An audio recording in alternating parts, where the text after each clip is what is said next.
मला तुम्हाला सांगताना अतिशय आनंद होतोय, कारण मी ड्रीम11 वरती 4 करोड रुपये जिंकलेले आहेत। आता तुम्हा सर्वांना हा प्रश्न पडला असेल की नक्की मी ड्रीम11 वरती 4 करोड कसे जिंकले। खरंच ड्रीम11 4 करोड रुपये देतं का? ड्रीम11 वरती सर्वात जास्त पैसे नक्की कोण कमवतं? तुमच्या सगळ्या प्रश्नांची उत्तरं या व्हिडिओतून देणार आहे। नमस्कार मित्रांनो, माझं नाव तुषार। चला या व्हिडिओची सुरुवात करूया।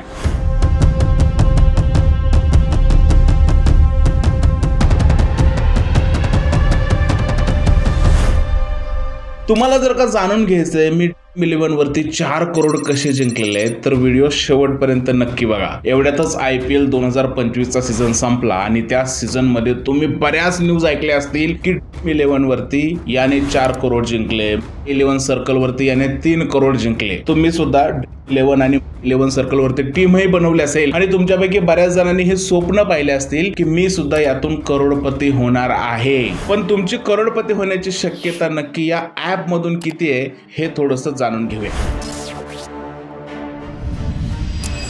ड्रीम11च्या एका मेगा कॉन्टेस्ट बद्दल जर का बोलायचं झालं तर यामध्ये जवळजवळ 1.5 करोड लोक सहभागी होतात। यामध्ये 2 टीम मधून मिळून 11 लोकांचा संघ तयार करावा लागतो। या 11 लोकांच्या संघाच्या कॉम्बिनेशन बद्दल जर का बोलायचं झालं तर 7,05,432 एवढे कॉम्बिनेशन होतात। त्यात कॅप्टन आणि व्हाईस कॅप्टनची 110 कॉम्बिनेशन होतात। जर कॅप्टन आणि व्हाईस कॅप्टन याला जर का 7,05,432 ने गुणलं तर 7 करोड पेक्षा जास्त कॉम्बिनेशन तयार होतात। त्यात कॅप्टन आणि व्हाईस कॅप्टनला चेंज केलं तर अजून जास्त कॉम्बिनेशन होतात। म्हणजेच काय, या सगळ्या गर्दीतून जर का तुम्हाला ड्रीम11 किंवा 11 सर्कल किंवा इतर फॅन्टेसी ॲपवर विजय बनायचा असेल तर तुमची शक्यता यामध्ये फक्त 0.0000667% इतकीच राहते। याचाच अर्थ काय आहे मित्रांनो, एखाद्या छोट्या देशाचा पंतप्रधान होणं सोपं आहे, एखाद्या गावचा सरपंच होणं सोपं आहे, एखाद्या मल्टी बिलियनर कंपनीचा मालक होणं सोपं आहे,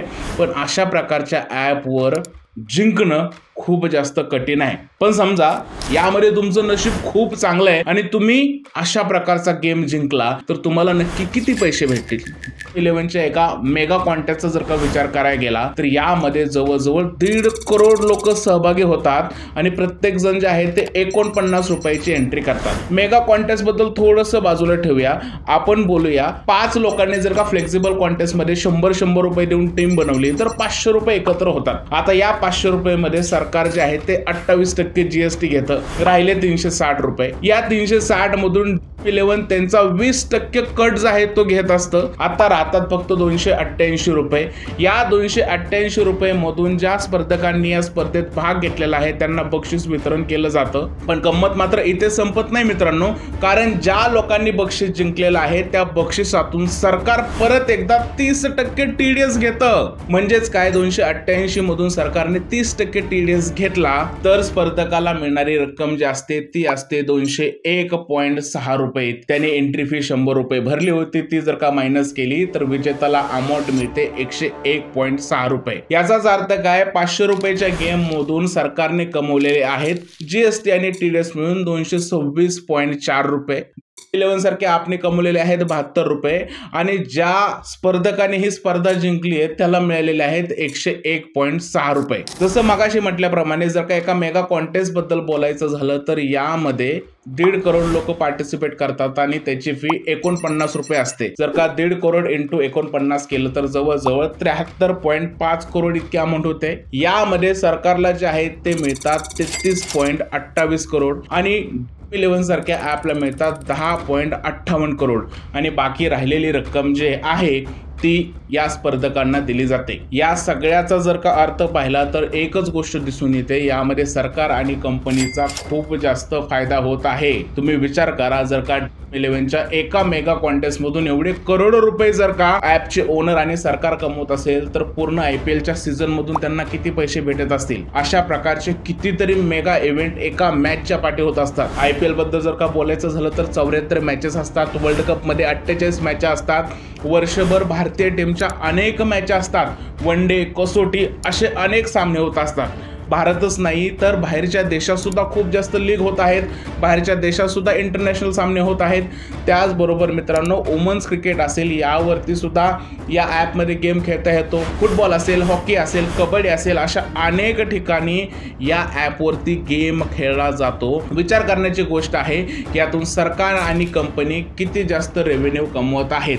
जर का साधं सरळ या ॲपचा विचार करायला गेलं तर हे ॲप दरवर्षी त्यांच्या रेव्हेन्यूमध्ये खूप जास्त ग्रो करत आहे. बिझनेस स्टँडर्डच्या रिपोर्टनुसार 2023च्या IPL मध्ये या ॲपने 24% जास्त रेव्हेन्यूमध्ये ग्रोथ मिळवलेली आहे. या कंपनीचा टर्नओव्हर 2800 करोडपेक्षा जास्त झालेला आहे. याचाच अर्थ असा आहे मित्रांनो की यामध्ये सरकार खूप जास्त मालामाल होते, ड्रीम11चा मालक सुद्धा खूप जास्त मालामाल होतोय आणि हे लोक प्रत्येक इव्हेंटमधून, प्रत्येक मॅचमधून करोडो रुपये 100% कमवत आहेत. पण तुमची आमची या गेममध्ये जिंकण्याची शक्यता मात्र तेवढीच आहे, ती म्हणजे 0.0000667% इतकीच. अशा प्रकारच्या ॲपमधून जिंकण्याची स्थिती एवढी कमी आहे तर सुप्रीम कोर्ट याला गेम ऑफ स्किल का म्हणत आहे?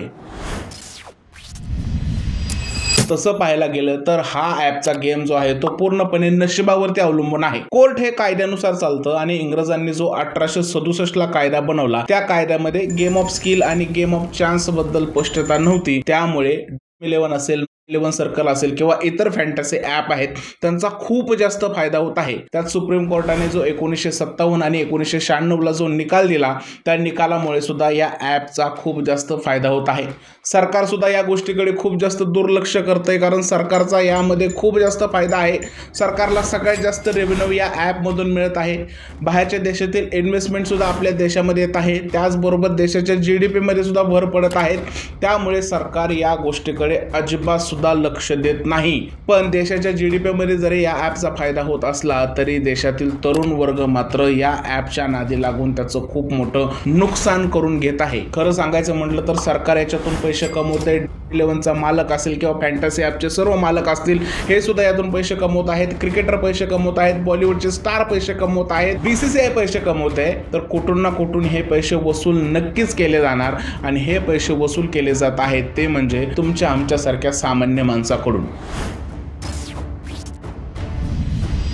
अशा प्रकारचे ॲप जाहिराती करून लोकांना अक्षरशः भुरळ पाडत आहेत. मोठमोठ्या क्रिकेटपटूकडून जाहिरात करून घेत आहेत. ऋषभ पंत, रोहित शर्मा, हार्दिक पांड्या, सौरभ गांगुली, त्याचबरोबर बॉलिवूडचे स्टार आमिर खान, रणबीर कपूर अशा मोठमोठ्या लोकांकडून जाहिराती करून घेतात आणि लोकांना कुठेतरी सांगतात की डोक्याने गेम खेळा. तुम्ही जर का डोक्याने गेम खेळला तर नक्कीच करोड रुपये जिंकणार. आता एवढ्या मोठ्या सेलिब्रिटीवर लोक विश्वास ठेवतात आणि 5-50 रुपयाची अमाऊंट अशा गेममध्ये लावतात आणि स्वतःचं खूप मोठं नुकसान करून घेतात. या वर्षी तर ड्रीम11ने कमालच करून टाकली. त्यांनी रोहित शर्माची कार जी आहे ते विजेत्याला बक्षीस म्हणून दिली.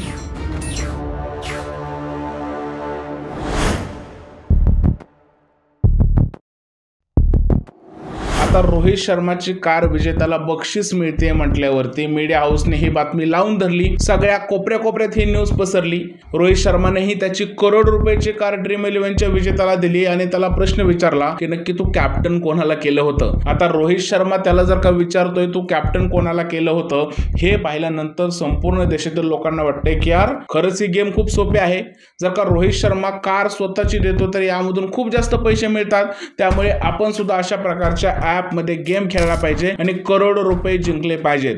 पण एका गोष्टीचा विचार करा, जर का रोहित शर्मा एका अनोळखी माणसाला त्याच्याजवळची करोड रुपयाची कार देत असेल तर त्या कंपनीने रोहित शर्माला या बदल्यात किती जास्त पैसे दिले असतील. खरं तर हे ॲप जे आहे ते लोकांना वारंवार सांगत असतं की डोक्याने गेम खेळा, डोक्याने गेम खेळून करोडो रुपये जिंका. पण काही दिवसापूर्वीच मीडियामध्ये बातमी आली होती 11 कंपनीचे मालक हर्ष जैन जे आहेत त्यांनी मुंबईमध्ये 138 करोड रुपयाचं घर घेतलंय. जर ही कंपनी दावा करते की तुम्ही डोक्याने गेम खेळल्यानंतर करोडपती बनणार आहात तर या कंपनीचे मालक स्वतः 138 करोडचं घर कसं काय घेत आहेत? तसं पाहायला गेलं मित्रांनो साधं आणि सरळ आहे. यामध्ये सरकारचा खूप जास्त फायदा होताना दिसतोय, फॅन्टसी ॲप कंपनीचा खूप मोठा फायदा होताना दिसतोय, क्रिकेटरचा खूप मोठा फायदा होताना दिसतोय आणि हे लोक यामधून 100% गेम जिंकत आहेत.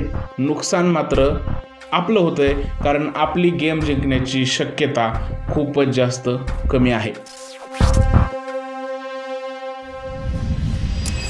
जर का अशा प्रकारचे ऍप एवढेच वाईट आहेत तर लोक यावरती येऊन गेम का खेळतात? कारण अशा प्रकारच्या ऍप मध्ये सुरुवातीला बक्षीस मिळाल्यानंतर लोकांचं डोपामाइन रश हे हार्मोन ट्रिगर होतं आणि त्यानंतर लोकांमध्ये खूप जास्त मानसिक बदल होतात.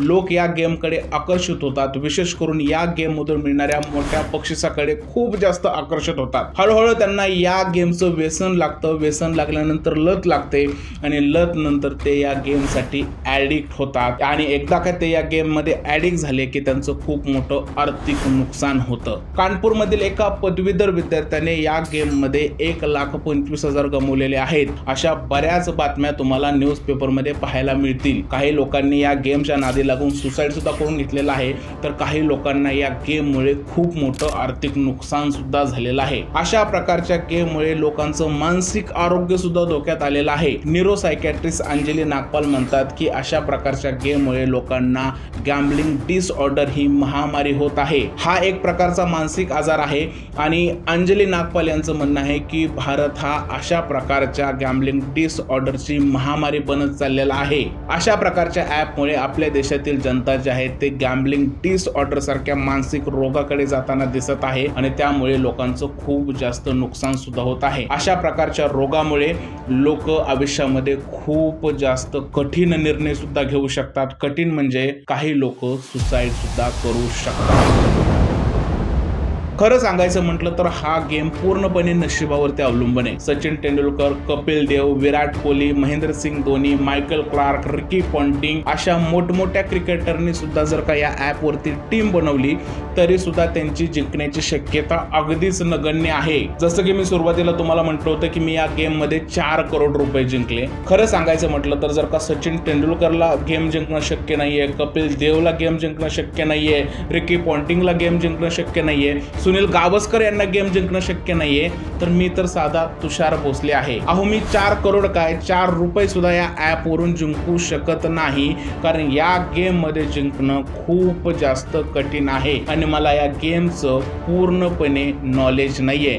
बरं नॉलेज जरी असतं तर हा गेमच नशिबावर अवलंबून असल्यामुळे या गेम मधून जिंकण्याची शक्यता अगदीच धूसर आणि कमी आहे. गेम हा नशिबावर अवलंबून असल्यामुळे मी तुम्हाला एकच सल्ला देईन की अशा प्रकारच्या गेमच्या नादी लागू नका. भले सुप्रीम कोर्टाने सांगितलं असेल की हे गेम ऑफ स्किल आहे, पण या गेम ऑफ स्किलच्या नादामध्ये तुमचं खूप जास्त आर्थिक नुकसान होईल. तुम्ही जर का करोडपती होण्याची स्वप्न पाहत असाल तर ही गेम तुम्हाला एकदा रोडवरती सुद्धा आणू शकते. त्यामुळे सावध राहा, सतर्क राहा. अशा प्रकारच्या गेमच्या नादी लागू नका एवढंच सांगेन आणि इथेच थांबेन. भेटूया पुढच्या व्हिडिओमध्ये. भारत माता की जय.